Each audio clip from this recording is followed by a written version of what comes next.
Mag-unboxing tayo ngayon ng binili ko sa Shopee. First time ko bumili sa Shopee kasi for only $129, meron ka ng 4 na hot cake mix.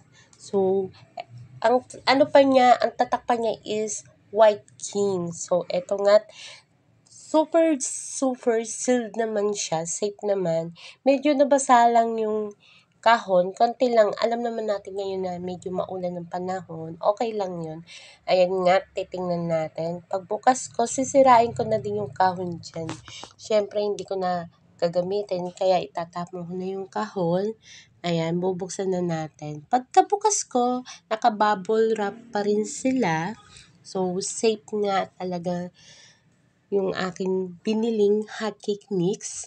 Tapos, ayan nga, hirap ako dyan kasi nag-iisa lang ako. Ako lang nagbibideo sa sarili ko. So, ayan nga, naka-bubble wrap talaga.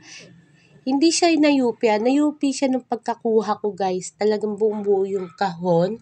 Tapos, ayan nga, gugupitin na natin yung bubble wrap.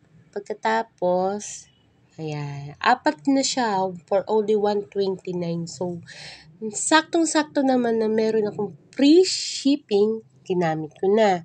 So, medyo nayupi lang sa pagkatanggal ko ng bubble wrap, pero buo yung kahon. Ayan. So, 200 grams siya. Ayan, papakita ko sa inyo na hindi pa siya expired.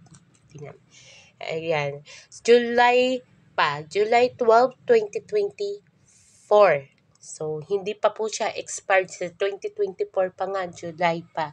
So, safe na safe naman bumili ng mga ganitong hot cake mix sa Shopee.